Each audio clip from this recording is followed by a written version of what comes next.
नमस्कार दोस्तों, स्वागत है आपका फिर से एक और नए वीडियो में। और आज इस वीडियो के जरिए मैं आपको लेके चलूंगा जम्मू में स्थित श्री माता वैष्णो देवी की यात्रा पे। तो आप भी यहाँ जाने का प्लान बना रहे हैं तो ये वीडियो आपके लिए बेहद जरूरी होने वाला है। तो अगर आप चैनल पे नए हैं तो चैनल को सब्सक्राइब कर वीडियो को लाइक और शेयर करना बिल्कुल भी मत भूलिएगा। तो चलिए सबसे पहले बात कर लेते हैं कि आप यहाँ पहुँचेंगे कैसे। तो आपको सबसे पहले कम बजट में मैं पहुंचाने वाला हूं। तो जो ऑप्शन मैंने अपनाया था वही सेम आपको मैं यहाँ बताने वाला हूं। तो आपको बता दें कि यहाँ का नियरेस्ट रेलवे स्टेशन है जम्मू तवी। और इससे भी एक पास में है जो है श्री माता वैष्णो देवी, जो कटरा में है। अगर श्री माता वैष्णो देवी या कटरा की बात करें तो यहाँ के लिए ज़्यादा ट्रेनें नहीं चलती है, फिर भी काफ़ी ट्रेनें मिल जाएगी। इसके अलावा जो जम्मू तवी का जो रेलवे स्टेशन है ये काफ़ी अच्छी तरह से कनेक्टेड है देश के सभी प्रमुख शहरों से। तो अगर आपको श्री माता वैष्णो देवी कटरा के लिए ट्रेन मिल जाती है तो बहुत अच्छी बात है, लेकिन अगर नहीं मिलती है तो आप जम्मू तवी आराम से आ सकते हैं, क्योंकि जम्मू तवी की कनेक्टिविटी काफ़ी अच्छी है। तो मैं ये मान के चलता हूँ कि श्री माता वैष्णो देवी की ट्रेन नहीं मिल पाती है तो आप जम्मू तवी ही चूज करेंगे। तो चलिए ट्रेन के जरिए जम्मू तवी आ जाएंगे। चलिए अब बात करते हैं कि जम्मू तवी से कटरा कैसे पहुंचेंगे, क्योंकि कटरा ही वो जगह है जहां से माता वैष्णो देवी की यात्रा शुरू होती है। तो जम्मू तवी से आप दोनों ही रूट अपना सकते हैं, या आप बाई ट्रेन चले जाएं या फिर आप बाई रोड चले जाएं।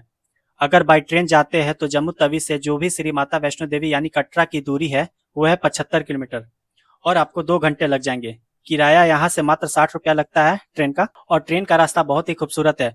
बहुत सारी टनलों के बीच ट्रेन जाती है, पहाड़ों के बीच से होकर के जाएगी, बहुत सारी नदियां नीचे आपको देखने को मिलेगी। अगर आप बाई रोड जम्मू तवी से कटरा जाना चाहते हैं तो इसका भी ऑप्शन आपके पास है। अगर आप जम्मू तवी से जा रहे हैं माता वैष्णो देवी कटरा के लिए तो आपको रेलवे स्टेशन के पास से ही बहुत सारी बसेस मिल जाएगी, और बस का जो किराया है वो है सिर्फ 80 रुपया, जबकि ट्रेन का किराया 60 रुपया था। बस आपको मात्र 1 घंटा में ही पहुंचा देगी, क्योंकि बाई रोड जो डिस्टेंस है वो काफी कम है। बाई ट्रेन जो डिस्टेंस 75 किलोमीटर थी वही बाई रोड अगर आप जाते हैं तो मात्र 45 किलोमीटर पड़ेंगे। और जब हम जाएंगे जम्मू तवी से बाई रोड कटरा तब आपको इंडिया के टॉलेस्ट हाईवे NH44 उस पर भी सफर करने का मौका मिल जाएगा, जो श्रीनगर से कन्याकुमारी तक का है, और ये पूरी करीब 4000 किलोमीटर से भी लंबी है। तो इस रोड पर भी आपको सफर करने का मौका मिलेगा, रास्ता बहुत खूबसूरत है। तो चलिए अब आप जम्मू तवी से कटरा पहुंच जाएंगे। अगर आप बाई ट्रेन आते हैं तो रेलवे स्टेशन के पास ही आपको यात्रा पर्ची या यात्रा काउंटर मिल जाएगा। यहाँ पे आपको रजिस्ट्रेशन करवा के या एक ID कार्ड बनवाना होता है। अगर आप बाई बस आते हैं तो आपको बस स्टैंड पे भी सेम फैसिलिटी मिल जाती है। रजिस्ट्रेशन काउंटर पे जाने के बाद आपको वहाँ पे कोई भी ID, आधार, पैन कार्ड या वोटर ID कार्ड कुछ भी दिखाकर अपना एक ID कार्ड बनवा सकते हैं, जो कि यात्रा करने के लिए कंपलसरी है। प्लास्टिक का एक ID कार्ड होता है, उसी को यहाँ पे बनवा देते हैं और उसे लेकर यात्रा पे जाना होता है। तो यहाँ पे जब आप उतरेंगे रेलवे स्टेशन या बस स्टैंड पे तो वहीं पे आप तुरंत बनवा लीजिए, क्योंकि दोबारा आपको लौटना नहीं पड़ेगा। इसके बाद अब आपका कार्ड बन जाएगा। अगर आप ट्रेन से आ रहे हैं तो यहाँ से आपको जाना पड़ेगा बस स्टैंड, और अगर बस से आ रहे हैं तो आप डायरेक्ट बस स्टैंड पहुँच ही जाएंगे।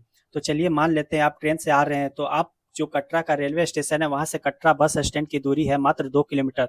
यहाँ से आप चाहे तो पैदल भी जा सकते हैं और आप ऑटो से भी जा सकते हैं, लेकिन इससे पहले एक चीज और आपको कर लेनी है। यहाँ पे एक नया सिम कार्ड लेना है। अगर आप जम्मू के अलावा किसी अन्य राज्य से आ रहे हैं तो आपका जो भी सिम कार्ड है यहाँ पे काम नहीं करेगा। अगर पोस्ट पेड सिम कार्ड है तो काम करेगा, लेकिन अगर प्रीपेड है तो काम नहीं करेगा। इसलिए आपको सिम कार्ड की जरूरत पड़ेगी। सिम कार्ड आप अपने हिसाब से देख लीजिएगा, क्योंकि अलग अलग रेट में देते हैं दुकान वाले। कोई 250 बोलेगा तो कोई 150 बोलेगा, कोई 300 बोलेगा, तो आप बार्गेन करके सिम ले सकते हैं। इसके अलावा आप रिचार्ज अलग से करवाएंगे तो 150 का सिम कार्ड और 150 का रिचार्ज भी हो जाएगा। तो आप ऑटो से कटरा बस स्टैंड आ जाएंगे, ऑटो वाले को 50 रुपया दे करके।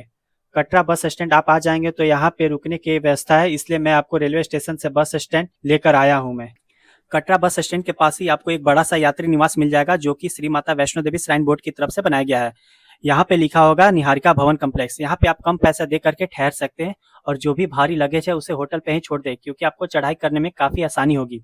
इसके अलावा आप यहाँ पे नहा धोकर फ्रेश हो जाए और शाम को लोकल मार्केट घूम लें। अब आपको चढ़ाई करने के लिए यात्रा पर निकलना पड़ेगा माता वैष्णो देवी के दर्शन करने के लिए।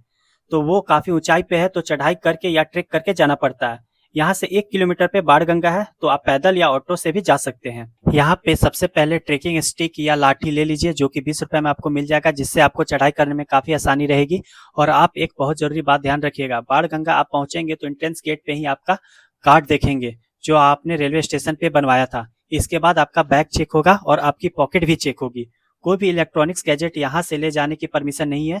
मोबाइल के अलावा GoPro, drone, mic, tripod, headphone, laptop कुछ भी नहीं ले जा सकते हैं। सिर्फ आप मोबाइल ले जा सकते हैं। अगर कुल लंबाई की बात करें तो करीब 12 से 13 किलोमीटर है। यहाँ पे 2 रास्ते दिखाई देंगे, एक पुराना रास्ता है और एक नया रास्ता है। पुराने रास्ते की बात करें तो इस रास्ते में लगभग 12 किलोमीटर की चढ़ाई करनी पड़ती है और इस रास्ते में आपको घोड़ा, खच्चर, पालकी इन सब की सुविधा मिल जाएगी। और पूरे रास्ते में आपको टीन शेड लगा हुआ मिल जाएगा, जिससे कोई भी बारिश, धूप की दिक्कत नहीं होगी। अब नए रास्ते की बात करें तो ये रास्ते थोड़ा सा कम मुश्किल है, लेकिन इस रास्ते की लंबाई 1 किलोमीटर ज़्यादा है, यानी कि ये 13 किलोमीटर की चढ़ाई है। साथ ही साथ इस रास्ते में सिर्फ आप पैदल यात्रा कर सकते हैं, यहाँ पे आपको घोड़ा, खच्चर, पालकी ये सारी सुविधाएं नहीं मिलेगी। दोनों ही रास्ते पे खाने-पीने की दुकानें, प्रसाद की दुकानें और शौचालय की सुविधा मिल जाएगी। और बाणगंगा से 6 किलोमीटर के बाद अर्धकुंवारी में दोनों रास्ते एक हो जाते हैं, यानी दोनों रास्ते मर्ज हो जाते हैं। हम लोगों ने पुराने रास्ते से यात्रा की थी, ज्यादातर लोग इसी रास्ते से यात्रा करते हैं। चलिए इस रास्ते के बारे में बात करते हैं। बाणगंगा से 1.5 किलोमीटर चढ़ाई करने के बाद पहला प्रमुख स्थान मिलेगा चरण पादुका। यहाँ के बारे में कहते हैं कि जब भैरवनाथ वैष्णो माता का पीछा कर रहे थे तो यहाँ पे माता जी यह जांचने के लिए रुकी थी और पीछे मुड़कर देखा था कि भैरवनाथ अभी भी उनका पीछा कर रहे हैं या नहीं। उनके यहाँ रुकने के बाद माता के चरणों के निशान यहाँ पे पड़ गए थे, जिसके वजह से इस जगह का नाम चरण पादुका पड़ा। यहाँ पे एक मंदिर भी बना है, साथ ही साथ माता के चिन्हों को भी यहाँ पे देख सकते हैं। इसके बाद अब आप यहाँ से आगे बढ़ेंगे और चरण पादुका से 5 किलोमीटर चढ़ने के बाद अगला स्पॉट मिलेगा अर्धकुंवारी। अर्धकुंवारी आदि कुंवारी शब्द से बना है। कथाओं के अनुसार इस स्थान पर माता वैष्णो देवी ने एक गुफा के अंदर 9 महीना तक तपस्या की थी। इस गुफा में दर्शन करने के लिए आपको लाइन में लगकर टिकट लेना पड़ता है। यहाँ पे गुफा में जाकर दर्शन करने के लिए काफी लंबी लाइन लगती है और यहाँ पे काफी लंबा इंतजार करना पड़ता है। यहाँ पे आप पर्ची बनवा लीजिए, उसमें टाइम बता देते हैं कि कितने घंटे बाद आपको दर्शन मिल पाएगा।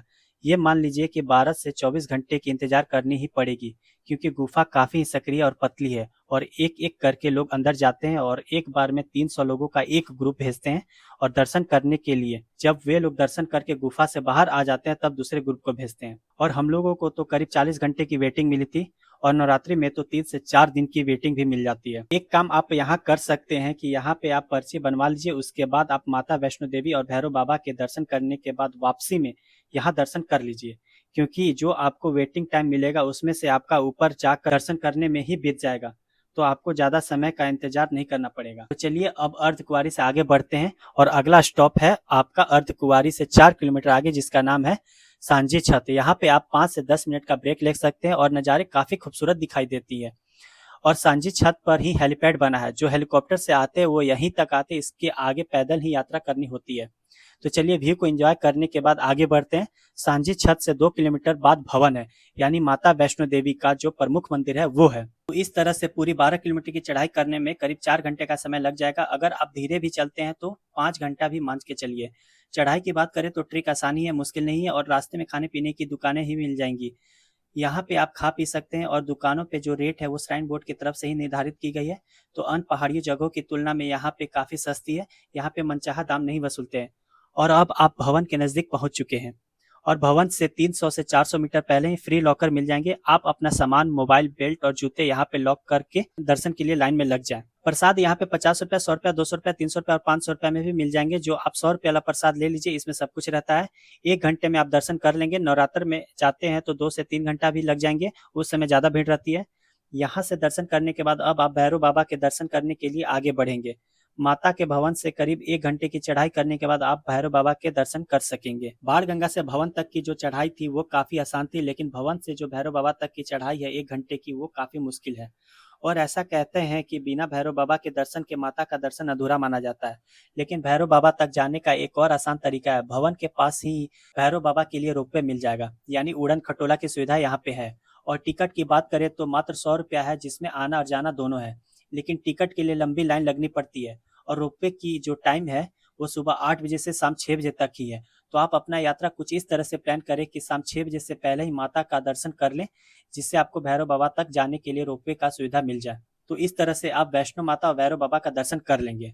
अगर आप घोड़े या हेलीकॉप्टर से जाना चाहते हैं तो उसका डिस्क्रिप्शन मैं दे दूंगा, वहाँ पे आप देख सकते हैं। मान लीजिए अगर आप सुबह चढ़ाई शुरू करते हैं तो शाम 4 बजे तक भवन पहुंच जाएंगे।